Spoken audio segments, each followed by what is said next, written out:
talking about the solubility of a liquid solution.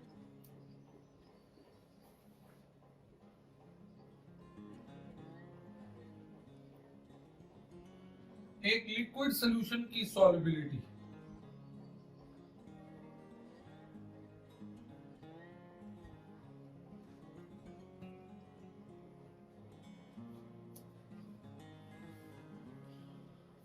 और liquid solution में पहला हमने लिया था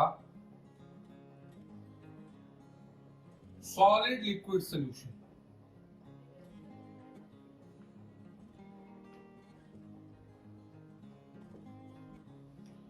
सॉलिड लिक्विड सॉल्यूशन का मतलब मैंने बताया था कि सॉलिड लिक्विड सॉल्यूशन में हियर सॉल्यूट तो होता है सॉलिड, सॉल्वेंट होता है लिक्विड।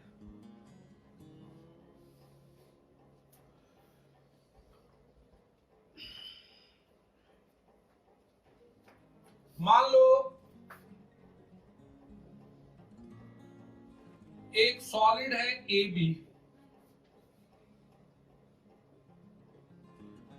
इसको वाटर में हम डिसॉल्व करते हैं विच इज लिक्विड। अब कैसे होता है डिसोल्यूशन? इस सॉलिड ए बी का लिक्विड के अंदर डिसोल्यूशन, वाटर के अंदर डिसोल्यूशन कैसे होगा? दो स्टेप होते हैं।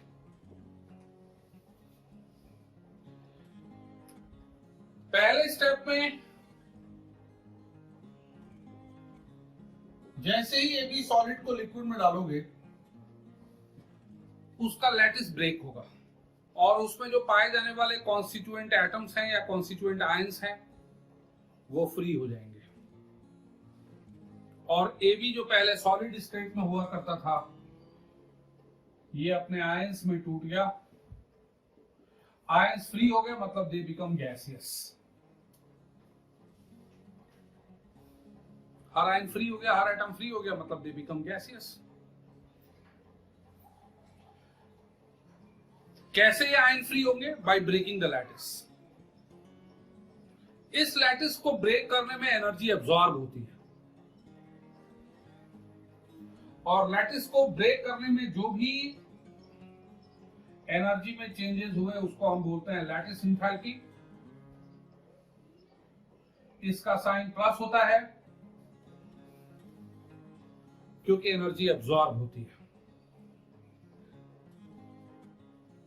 उसके बाद सेकंड स्टेप में जो आयंस बने चाहे वो A प्लस गैसियस हो या B माइनस गैसियस हो, जो गैसियस आयंस हैं they are interacted with the water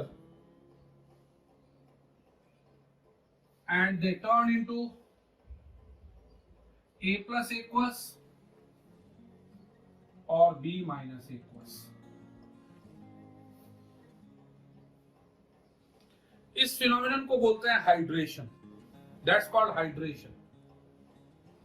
और इस आयन के हाइड्रेशन के दौरान एनर्जी रिलीज होती है। एनर्जी में जो भी चेंज हुआ उसको हम बोलते हैं एंथैल्पी ऑफ हाइड्रेशन और इसका साइन नेगेटिव होता है क्योंकि एनर्जी रिलीज होती है। अब टोटल एंथैल्पी में जो चेंज हुआ delta X total, which is also called enthalpy of solution। enthalpy of solution बोलते हैं इसको। इस enthalpy of solution की जो वैल्यू है वो lattice enthalpy plus hydration enthalpy के सम के इक्वल होगा। That is the total change in enthalpy। ये बिल्कुल वैसे ही है जैसे सॉल्ट लाइक NaCl को वाटर में आपने डाला। As soon as the NaCl will be added in water, पहले उसके आयंस ब्रेक होते हैं, लैटिस टूटती है, उस लैटिस को तोड़ने में एनर्जी अब्सॉर्ब होती है, जिसको हम बोलते हैं लैटिस एंथैल्पी। फिर जब आयंस फ्री हो गए Na+Cl-, they interact with the water molecule, they undergo hydration. Gaseous ions are converted into aqueous ions.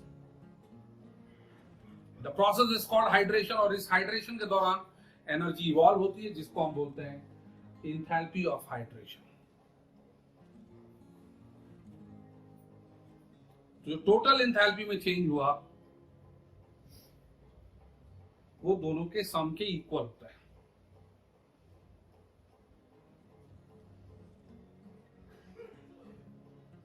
Enthalpy of lattice plus enthalpy of hydration.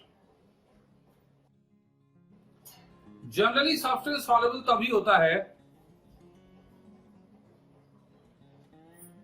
जब इवॉल्व होने वाली एनर्जी, इतनी एनर्जी इवॉल्व हो जाए हाइड्रेशन के दौरान which is sufficient to break the lattice. The evolved energy during hydration of the ion should be sufficient enough to break the lattice, to make the ions free.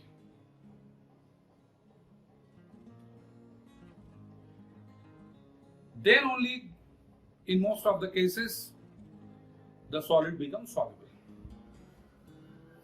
मेरे कहने का मतलब है कि जो यहाँ इवॉल्व होने वाली एनर्जी है, यदि एब्जॉर्ब होने वाली एनर्जी से ज्यादा है, तो इस इवॉल्व होने वाली एनर्जी के हेल्प से ही लैटिस टूट जाता है और सब्सटेंस का डिसोल्यूशन जो है वो कंटिन्यू रहता है।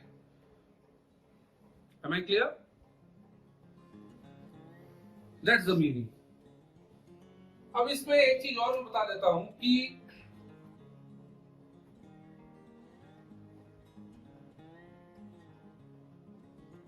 एक सॉलिड की लिक्विड के अंदर सॉल्युबिलिटी किन किन चीजों पे डिपेंड करती है।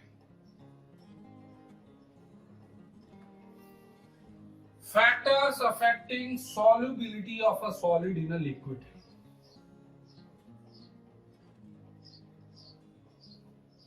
उनमें पहला है नेचर ऑफ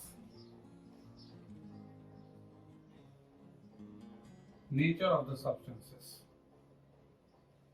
ये आपने 11th क्लास में पढ़ा है कि लाइक डिसॉल्व्स लाइक, पढ़ा है ना? Like dissolves like। इसका मतलब ये हुआ a polar substance will be soluble only in polar solvent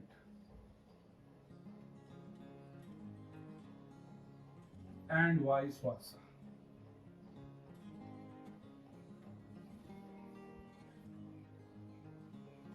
जैसे salt dissolves in water,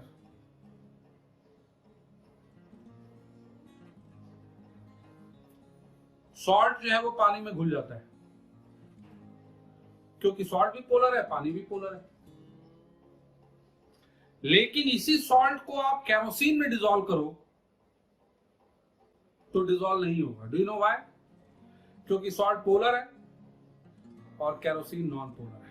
hydrocarbon है केरोसिन, केरोसिन, डीजल, ये सारे पेट्रोलियम प्रोडक्ट्स हाइड्रोकार्बन है विच आर नॉन पोलर।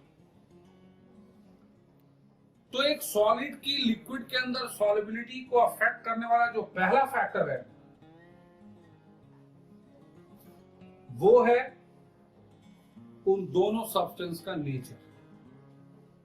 यदि दोनों का नेचर सिमिलर है तो दोनों एक दूसरे के अंदर सॉल्युबल होंगे, और दोनों का नेचर डिसिमिलर है तो दोनों एक दूसरे में इनसॉल्युबल होंगे। Salt dissolves in water but does not dissolve in kerosene। Nature मैंने बता दिया कि केरोसिन और सॉल्ट का नेचर अपोजिट है, इसीलिए केरोसिन में इंसॉल्युबल होता है, जबकि सॉल्ट और वाटर का नेचर सेम होता है, जिसकी वजह से सॉल्ट जो है वाटर में सॉल्युबल होता है। Water is also a polar substance. Temperature, do you have any idea temperature का सॉल्युबिलिटी पे क्या असर पड़ना चाहिए? शुगर है, उसको वाटर के अंदर डिसॉल्व किया, शुगर विल बी डिसॉल्व्ड। उस सॉल्यूशन का टेम्परेचर चेंज करें तो सॉल्युबिलिटी पे क्या असर होना चाहिए? भाई शुगर के केस में तो क्लियर कट है कि यदि 100 ग्राम पानी में 40 ग्राम शुगर डिसॉल्व हो रहा है किसी टेम्परेचर पे, और उसके बाद यदि शुगर डिसॉल्व नहीं हो रहा और हम चाहते हैं कि और ज्यादा शुगर डिसॉल्व हो, तो हम उसको हीट कर देते हैं, टेम्परेचर बढ़ा देते हैं ताकि और ज्यादा शुगर जो है वो घुल जाए, और जनरली ऐसा होता भी है।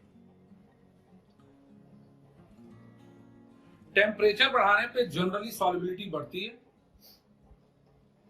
और कम करने पे सॉल्युबिलिटी कम होती है।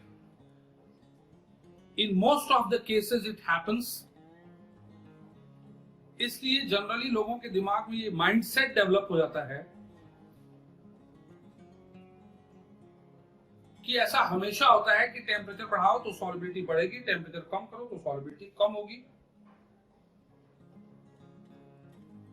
Always. Of course in sugar water solution in most of the cases temperature बढ़ाने पे सॉल्युबिलिटी बढ़ती है और टेम्परेचर कम करने पे सॉल्युबिलिटी कम होती है, लेकिन ऐसा हमेशा हो ये कोई जरूरी नहीं है। टेम्परेचर बढ़ाने पे सॉल्युबिलिटी बढ़ भी सकती है और टेम्परेचर बढ़ाने पे सॉल्युबिलिटी कम भी हो सकती है। वो डिपेंड करता है सॉल्यूशन के नेचर पे, वो डिपेंड करता है इंथैल्पी ऑफ सॉल्यूशन पे, वो डिपेंड करता है कि सॉल्यूशन के बनने के दौरान डेल्टा एच प्लस है या डेल्टा एच माइनस है। Am I clear?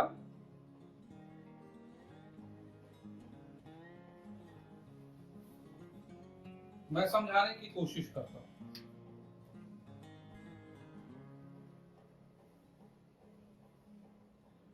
On the basis of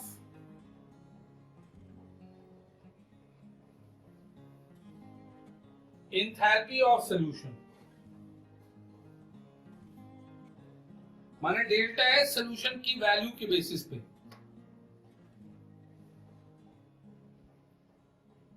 solutions दो तरह के होंगे।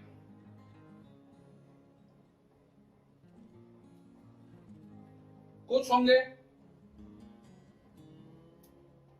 जिनमें डेल्टा एच सोल्यूशन की वैल्यू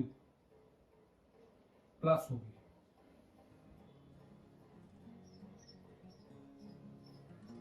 और कुछ ऐसे भी होंगे जिसमें डेल्टा एच सोल्यूशन की वैल्यू माइनस में होगी।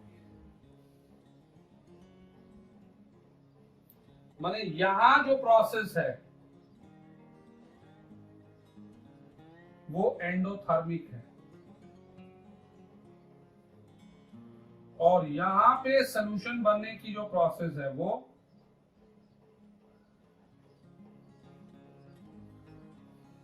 एक्सोथर्मिक है।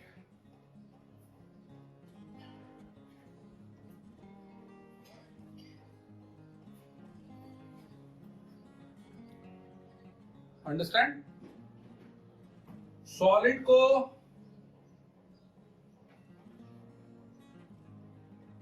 लिक्विड के अंदर डिसॉल्व किया,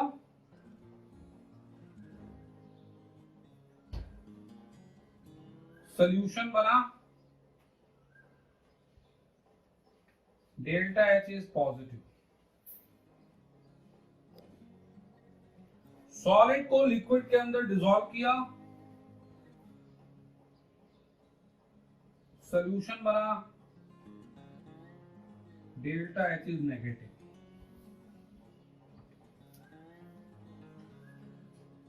टेम्परेचर का इफेक्ट क्या होगा, ये डिपेंड करता है कि डेल्टा एच की वैल्यू प्लस है या माइनस है। आपने 11th क्लास में इक्विलिब्रियम में ली शैटलियर प्रिंसिपल पढ़ा है, मैंने ही पढ़ा है। और ली शैटलियर्स में मैंने आपको पढ़ाया था इक्विलिब्रियम पे टेम्परेचर का इफेक्ट। और इक्विलिब्रियम पे टेम्परेचर का इफेक्ट डिस्कस करते हुए मैंने आपको एक्सप्लेन किया था कि टेम्परेचर बढ़ाओ तो वो रिएक्शन सपोर्ट होती है जो इंडोथर्मिक हो, और टेम्परेचर कम करो तो वो रिएक्शन सपोर्ट होगी जो एक्सोथर्मिक हो। वो का मतलब फॉरवर्ड या बैकवर्ड। किसी रिएक्शन में यदि फॉरवर्ड इंडो है तो बैकवर्ड एक्सो होगा, फॉरवर्ड एक्सो है तो बैकवर्ड इंडो होगा। कहने का मतलब यह है टेम्परेचर बढ़ाने पे हमेशा इंडोथर्मिक रिएक्शन सपोर्ट होती है, और टेम्परेचर कम करने पे एक्सोथर्मिक रिएक्शन सपोर्ट होती है।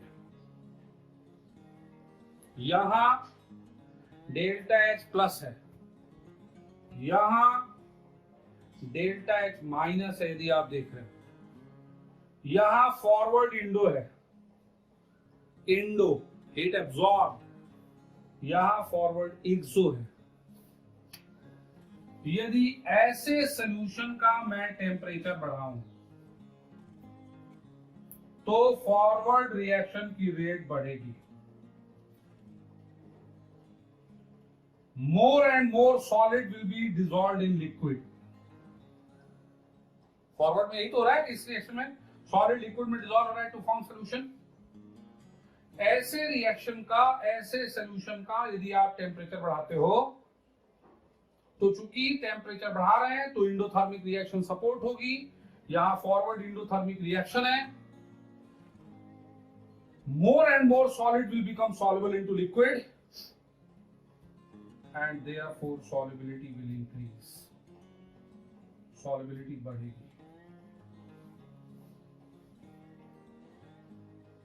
और यहां पे यदि आप टेम्परेचर बढ़ाते हो तो यहां फॉरवर्ड एक्सो है, बैकवर्ड इंडो है।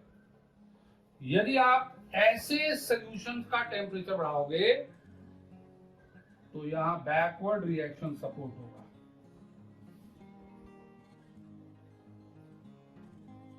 सॉलिड की लिक्विड के अंदर डिसॉल्व होने की जो कैपेसिटी है वो कम होती जाएगी, और इसलिए टेम्परेचर बढ़ाने पे इसकी सॉल्युबिलिटी बढ़ेगी नहीं, उल्टे क्या होगी, कम होगी, and vice versa. Am I clear? दो फैक्टर हैं सॉल्युबिलिटी को अफेक्ट करने वाले। पहला फैक्टर है नेचर, वो तो सॉलिड लिक्विड के अंदर डिसॉल्व हो, लिक्विड लिक्विड के अंदर डिसॉल्व हो, everywhere the nature plays a role except gas in a liquid. Gas जब लिक्विड के अंदर डिसॉल्व होती है तो वहां नेचर से कोई लेना देना नहीं है। वहां गैस पोलर है, नॉन पोलर, क्योंकि वो गैसियस है सब्सटेंस, वहां नेचर से कोई लेना देना नहीं है। लेकिन दो सॉलिड को लिक्विड के अंदर डिसॉल्व करें या लिक्विड को लिक्विड के अंदर डिसॉल्व करें, वहां सब्सटेंस का नेचर मायने रखता है। और दूसरा रोल है टेम्परेचर का। हमारे दिमाग में जनरली ये फीड रहता है कि टेम्परेचर बढ़ाने पे सॉल्युबिलिटी बढ़ती है, लेकिन हमेशा नहीं बढ़ती। ऐसा कोई जरूरी नहीं है कि टेम्परेचर बढ़ाने पे हमेशा सॉल्युबिलिटी बढ़े। What will be effect of temperature on solubility? It depends on the value of del H. Whether the del H is plus or minus. If del H is plus, temperature will increase the solubility. And for the solution, if del H is minus, increasing temperature will decrease the solubility. Am I clear to you all? दूसरा है solution of a liquid into liquid. Main यही था. अब जिस चीज के लिए ये पूरा टॉपिक जाना जाता है, यदि इस पूरे टॉपिक पे मान लो इस पार्ट से यदि 10 टाइम क्वेश्चन आए हैं, तो 8 टाइम जो टॉपिक हिट होता है वो है गैस लिक्विड सॉल्यूशन, जिसमें एक लॉ भी हम पढ़ेंगे. लिक्विड सॉल्यूशन में दूसरा है, जैसे सॉलिड लिक्विड सॉल्यूशन था, this is liquid liquid solution. Liquid liquid solution में यहां सल्यूट लिक्विड होता है और सॉल्वेंट भी लिक्विड होता है. Solute is liquid, solvent is also liquid.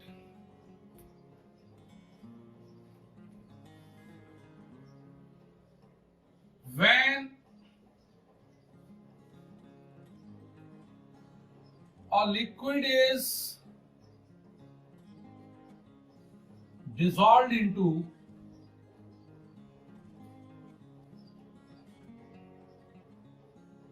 another liquid, एक लिक्विड को जब हम दूसरे लिक्विड में डिसॉल्व करते हैं,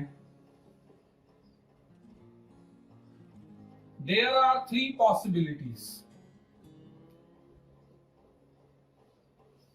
3 पॉसिबिलिटी हैं.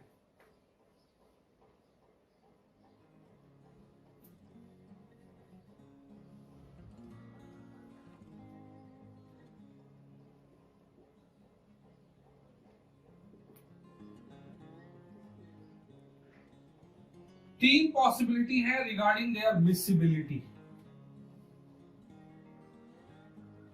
यदि आप पढ़ पा रहे हो तो फर्स्ट पॉसिबिलिटी है कि दोनों लिक्विड एक दूसरे के अंदर मिसिबल हो. Miscible, completely miscible.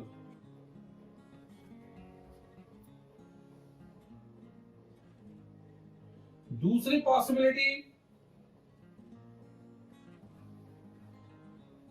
वो एक दूसरे के अंदर इमिसिबल हो.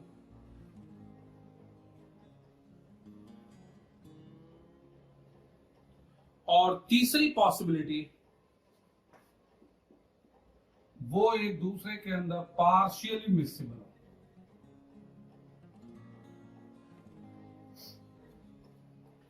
They are partially miscible into each other. Complete miscibility तब होती है जब दोनों लिक्विड का एग्जैक्टली एक जैसा नेचर, सिमिलर नेचर.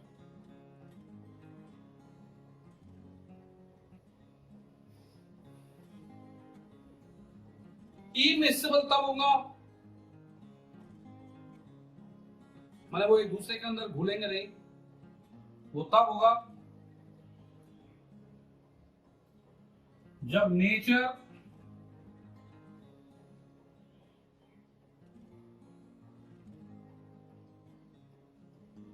डिसिमिलर, एक जैसा नहीं. और पार्शियल मिसिबिलिटी तब होती है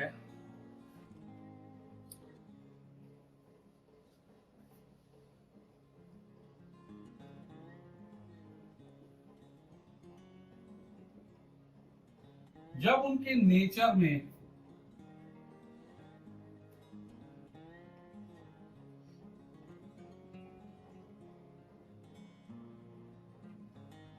सिमिलैरिटी हो, एग्जैक्टली एक जैसा नहीं हो, सिमिलर हो, माने मान लो दोनों पोलर हैं लेकिन पोलैरिटी एकदम इक्वल नहीं हो, मिलती जुलती हो।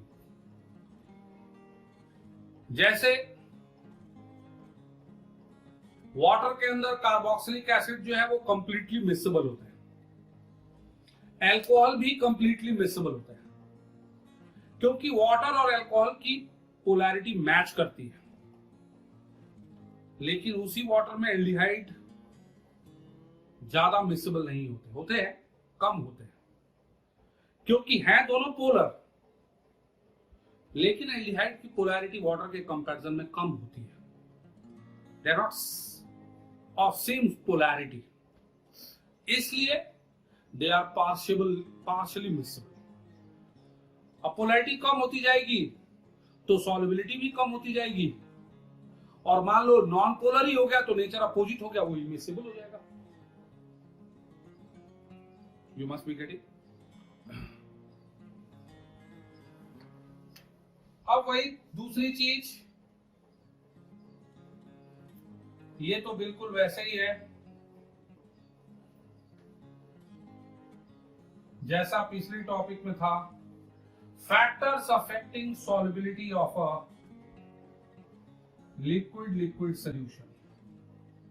एक लिक्विड सॉल्यूशन की सॉल्युबिलिटी को अफेक्ट करने वाले दो फैक्टर हैं, बिल्कुल वैसे ही जैसे लास्ट टॉपिक में हमने पढ़ लिया। पहला फैक्टर है nature of solute and solvent. यदि solute and solvent same nature के हों तो of course they will be soluble, and if solute and solvent opposite nature के हों तो of course they will be insoluble. और ये बिल्कुल पिछले टॉपिक जैसा है, जैसे सॉलिड लिक्विड का मैंने बताया था वही है, लाइक डिसॉल्व्स लाइक, नेचर एक जैसा है तो सॉल्युबल, नेचर अपोजिट है तो इनसॉल्युबल। दूसरा फैक्टर है टेम्परेचर का। टेम्परेचर का क्या इफेक्ट होगा, बिल्कुल वही चीज है जो पहले पढ़ा, वो डिपेंड करता है डेल्टा एच सोल्यूशन प्लस है या डेल्टा एच सोल्यूशन माइनस है। डेल्टा एच इंडोथर्मिक है, प्रोसेस सॉल्युबिलिटी की जो प्रोसेस है, डिसोल्यूशन की प्रोसेस है, वो इंडोथर्मिक है, या डिसोल्यूशन की प्रोसेस एक्सोथर्मिक है। ये भी पढ़ चुके हो। यदि इंडोथर्मिक है तो टेम्परेचर बढ़ाने पे सॉल्युबिलिटी बढ़ेगी,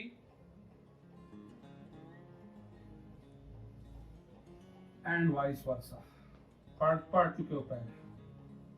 और यदि डिसोल्यूशन की प्रोसेस एक्सोथर्मिक है तो टेम्परेचर बढ़ाने पे सॉल्युबिलिटी कम होगी, एंड वाइस वर्सा। ये पढ़ा हुआ है। Am I clear? दो फैक्टर हैं जो सॉल्युबिलिटी को अफेक्ट करते हैं, नेचर, टेम्परेचर। टेम्परेचर का क्या इफेक्ट होगा वो डिपेंड करता है डेल एच पे।